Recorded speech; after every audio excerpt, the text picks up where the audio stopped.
Dan Barcelona menolak kalah. Barcelona menolak kalah, tapi Inter punya harga diri ya. Inter punya harga Inter diri. lebih gigih. Inter lebih gigih. Italia mentality. Derby juga bisa di depan, itu nggak masuk akal itu. Tapi emang tiap match kayak gitu doh. Dia kalau udah krusial momen gitu ya. Enggak juga, build up dia juga kan dia 3-5-2. 3 gelandang ya, kadang mundur. Backnya tuh maju. Tahu-tahu nanti jadi striker ketiganya salah satu backnya. Absolut cinema, absolut drama, apa yang terjadi? Inter Milan berhasil lolos ke final dengan pertandingan yang sangat luar biasa menarik. Lebih seru daripada leg pertama. Selengkapnya kita bahas hanya di obrolan bola anak rental. Ngobrol santai, bahas bola, tapi keping bandol, cek sana, cek sini. Tenang pisang tepis penalti,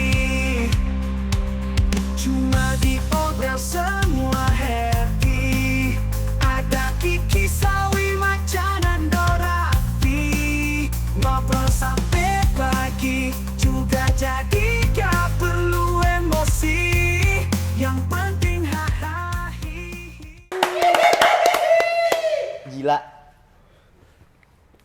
Absolut cinema. absolut cinema. Kalau kata meme ya, Pertandingan terbaik dekade ini menurut gue. dekade ini luar biasa. 10 tahun terakhir ini yang terbaik ya. Ah nggak, dari 2020 nih. Oh, dari 2020. 2020 era ya, Iya. Covid era, this is the best ya. This is the So best. far. So far, gak Kita tahu masih nanti punya 5 tahun lagi. 5 untuk tahun lagi 10 mana yang baik nih. Tapi gila, gua akuin ini pertandingan gila, bener-bener gila. Karena di luar dugaan semua pihak pastinya. Nando bilang, menang 2-0 dari Barcelona itu bukan berarti lu mutlak menang ya. Tapi sekarang ada narasi baru. Lu bisa dipepet Barcelona juga bukan berarti lu akan kalah gitu. Iya. Dan Barcelona menolak kalah. Barcelona Menolak kalah, tapi Inter punya harga diri ya. Inter punya harga Inter diri. lebih gigih. Inter lebih gigih. Italia mentality. Gila itu. Different class. Fluiditas. Luar biasa. Inzaghi counter alami. Kontra Hansi Flick. alami, Hansi Flick, Inzaghi. Kalau nanya siapa pawangnya Barcelona, siapa pawangnya Hansi Flick? Simone Inzaghi. Simone Inzaghi. Luar biasa, apa yang tersaji? Gol Acerbi, anjing banget. Gue bilang kayak, masalahnya gue ngelihat pergerakan, bukan apa ya, ketika dia nyamber bola tuh kayak, ngampul nih, aneh nih atau gimana nih. Pas banget ke atas, gila. Itu Acerbi juga bisa di depan, itu nggak masuk akal itu. Tapi emang tiap match kayak gitu doh. Dia kalau udah krusial momen gitu ya. Enggak juga, build up dia juga kan dia 3-5-2. 3 gelandang ya, kadang mundur. Backnya tuh maju. Tahu-tahu nanti jadi striker ketiganya salah satu backnya buat mancing back lawan. 37 years old. Acerbi, luar biasa. Tapi, oke lah, kita kesampingkan dulu detail pertandingan soal gol Acerbi. Apa yang terjadi Dos sampai Inter bisa segila ini gitu? Babak 1 Lautaro itu kan dipaksain kan. Paksa cedera. Lautaro semi itu Lautaro itu cedera, dipaksain. David lah. Udah David lah. painkiller juga. Painkiller kemarin larinya. Manutina ya dia. Iya, larinya juga nggak ada kemarin Ya. kan, kelihatan gitu etos kerjanya rendah gitu karena memang udah cedera. Tapi ya keputusan yang memang tepat, dan Lautaro menunjukkan kalau ya dia kapten gitu ya, mentalitas kapten. 1 gol, 1 pelanggaran yang berbuah penalti. Iya. Tapi ya 2-0 belum cukup untuk selevel Barcelona gitu. Beda ketika lu 2-0 lawan Real Madrid atau 2-0 lawan Arsenal atau 2-0 lawan klub-klub besar lainnya, mungkin hampir Secure lah. 80% aman lah, selesai itu pertandingan. Tapi kalau Barcelona ya belum aman gitu. Dan terbukti babak kedua menurut gua 100% punya Barcelona itu. Babak kedua. Dilumat habis sama Barcelona, penguasaan bola, sporadis, serangan. Yamal kemarin lagi belum harinya aja. Belum harinya ya. 2 kali, yang Sommer luar biasa ya, Ya, luar biasa tiga Jan kali ketepis bola-bola super save lah. Terus juga ada momen tiang 2 yang di save sama Sommer, itu juga nggak masuk akal sebenarnya. Itu di PS aja mutlak gol itu. Kayak gitu bola Tendangan kayak gitu. autis udah Iya. tendangan autis itu sudah tuh. Udah autis itu, udah tendangan autis itu sebenarnya ya kan.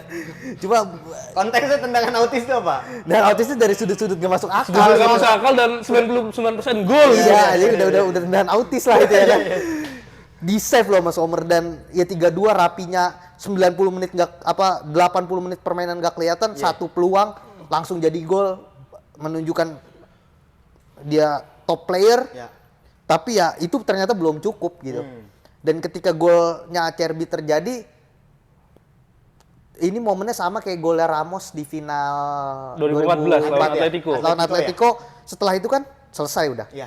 Anginnya pindah Angin pindah, mentalitas Mental hancur, dan terbukti Fratesi dapat gol yang cukup mengagetkan semua pihak lah, apalagi Barcelona ya.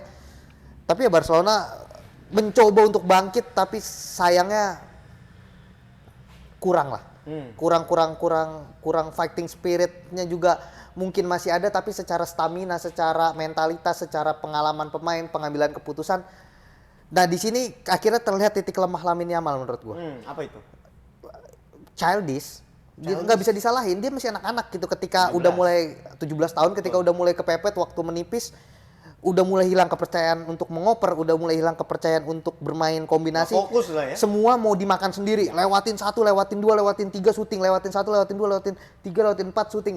Mencoba untuk menyelesaikan sendiri gitu, dan itu ya balik lagi, itu kan Ego membara. anak muda gitu. Tapi menurut gua menang atau kalah, Lamine sudah membuktikan Salah satu yang terbaik. dia one of the best lah. Betul. Nggak bisa dipungkiri dia yang terbaik mungkin. Apa yang terjadi Nol? Inter bisa segahar ini ternyata. Sebenarnya sih kalau gue lihat dia emang udah prepare ya. Dia weekend sebelumnya kan ketemu Roma tuh. Ketemu Roma, kejar-kejaran juga kan, poin sama Napoli, kejar-kejar liga. Dia nyimpen pemain, emang sengaja nyimpen pemain. Back utamanya dicadangin, pemain tengah utamanya dicadangin, strikernya bahkan juga Cadangin, dua-dua. Thuram juga nggak main.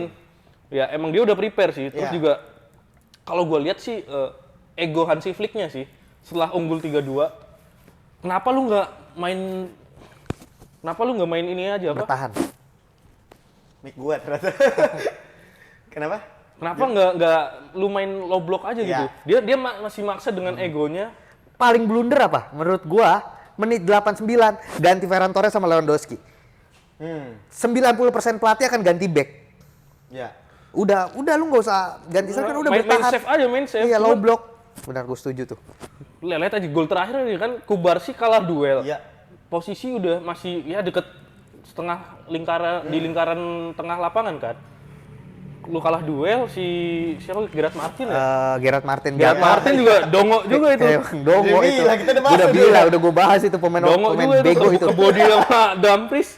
Jatuh. Ya, harusnya kalau sebagai pelatih emang ya terlepas dari itu emang gaya main lo atau gimana, lu harus realistis juga lah. Lu udah unggul di menit segitu, harusnya lu atur low block aja, main bertahan aja. Ya. Itulah akhirnya menunjukkan kedewasaan. Gue ngerasa ada dua perbedaan sih tuh antara Hansi Flick yang terlambat berpikir atau memang secara squad para pemain ini belum cukup matang untuk menangani situasi ini. Lu ngeliatnya gimana, Dok? Secara pemain juga berapa pemain sih yang udah pernah debut di semifinal Champions League skuad Barca sekarang? Paling Lewandowski. Sisanya Frenkie de Jong. Frenkie de Jong. Udah. Ajax ya? Ajax dulu di comeback itu juga. Sisanya notabene pemain muda atau pemain baru ya kan.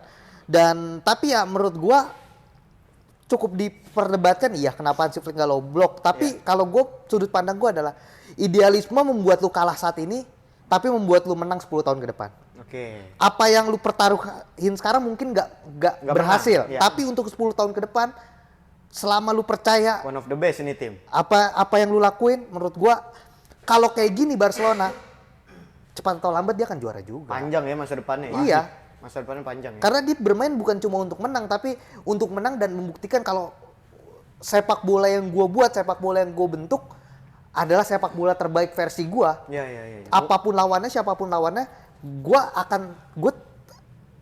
gue tidak akan menyerah dengan apa yang gue percaya, dan itu menurut gue umurnya akan panjang. Mungkin ini masih 70% lah ya. Iya, menuju- musim pertama, jangan lupa loh, ini Iya, musim iya. pertama loh. Dan nanti meledak 100% berapa tahun kita nggak tahu. Tapi lu setuju nol kalau dibilang Hansi Flick dan Barcelona ini bisa kita bilang menuju kiblat baru sepak bola setelah era Pep bersama City. Sebenarnya sih ya bisa jadi sebuah tim dinasti ya Iya. ini tim ya. Menurut gua sih ya kelemahannya masih di lini belakang sih. Oke. Lini belakang mungkin dengan sistem dia offset trap kan dan sering kali gagal Sering juga. kali gagal, betul. Pemain pasti belum terbiasa lah satu musim untuk adaptasi dengan taktik yang sekompleks ini masih belum juga. Terus juga pemainnya juga banyak pemain muda kan.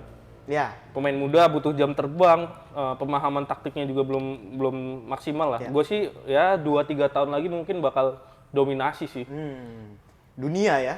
Kita bicara aspek dunia di dunia Eropa aja dulu. Pasti 2-3 tahun lagi gue yakin bakal dapat UCL sih Barca sih. Ketika lu udah nguasain Eropa, udah pasti lu nguasain dunia ya harusnya ya. Anda kutip, kita nggak tahu rekam jejak Real Madrid dengan Xabi Alonso-nya ya.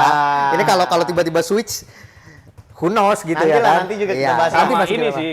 Here we go ya. Nyiapin Here we go penggantinya Lewandowski sih dengan umur sekarang. Karena yang banyak disalahpahami oleh fans Barcelona ya, ketika kalah yang dipermasalahkan ya kita harus punya penyerang baru, kita harus punya gelandang dan lain. Menurut gua titik vital pembuat Barcelona kalah, faktor paling dominan adalah kiper.